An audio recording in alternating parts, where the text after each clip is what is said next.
Well, with us now is Hayden Hewitt, who co-founded the website LiveLeak, where you can see a very large number of videos of that kind, if you wish to. Also with us is Colin Freeman, the Sunday Telegraph's chief foreign correspondent, who spent 5 weeks being held as a hostage in Somalia in 2008. Just to be clear, are there any types of violence that you wouldn't show on your site? We tend not to allow multiples of any one kind of thing, so there aren't actually a huge amount of exactly that type of media on the site. There are some, but there are certain things we won't and can't show. Why do you allow them? It falls within a certain sense of freedom. There's always an extreme. With any kind of freedom, there's an extreme. And some adults wish to see it for whatever reason. You know, it's not always prurient, as people claim. You know, it's a general human condition. We look at the extreme, the horrific. Some people choose to. If they wish to, they can view them. If they don't. Now, what's your perspective on this after your experience? Well, luckily I didn't end up in a beheading video.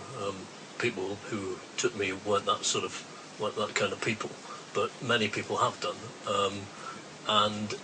Their relatives, unlike them, are still alive, and the prospect of these videos being punted around, you know, is not pleasant for them, to say the least. I spoke to someone earlier this evening before I came on, who's one of whose relatives died in a video that was leaked onto the internet. I say leaked, put on there deliberately, and he says it's horrific, the idea that these things are around, and he has to worry about his young kids and other relatives, young relatives in his extended family finding these things on the internet. What do you think when you hear that sort of testimony? Well, of course, it's absolutely horrific. For any family who could deny that, it would be ridiculous to. But we see things on the news every day where people die, perhaps in a less immediate or graphic manner. We're showing the planes smashing into the buildings time after time.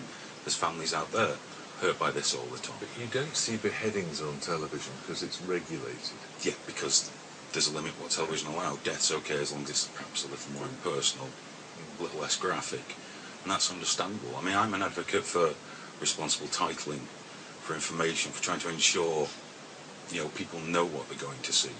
But when it comes to, when you said children viewing and things of that nature, there needs to be some education for the parents there as well. But Facebook is a medium that's in virtually every home now, isn't it? It's as ubiquitous as television. I do not advocate the posting of graphic material on Facebook on a site that's aimed at teenagers and younger people.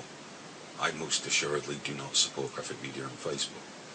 It's their choice, but it's not something I'd want to see on my feed. What's your reading of the Facebook position? Well, I would agree with him in the sense that it's not the appropriate forum. It normalises this kind of thing to some extent, and says this is normal to see this kind of thing. And also, just more generally, if you have this sort of stuff out there, there is, you know, the impact that it has on someone who's lost a loved one. They're trying to make a psychological recovery from a horrific ordeal, and this stuff is out there, potentially reminding them all the time of what happened. You know, because as a journalist, you presumably believe in disclosure, don't you? Well, yes, but journalists have been writing about beheadings and killings and all sorts of dreadful things for, you know, hundreds of years, and we didn't not write about it just because we didn't see the material. It is possible to have a debate about torture, terrorism, these things, without actually having to see the acts being carried out. I suppose you might be able to make a case that in some circumstances, for example, the killing of Saddam Hussein or Colonel Gaddafi, there's a cathartic effect from seeing these things happen. That's quite possible, and we also saw in Egypt, one of the triggers for the big protests in Egypt of the Arab Spring was a video shot of a man called Khalid Said, who was beaten to death in custody, and his face was literally shaped into a kind of gargoyle kind of face, his death mask. And his family shot that video in the police station, put it online. Obviously that had a shocking effect.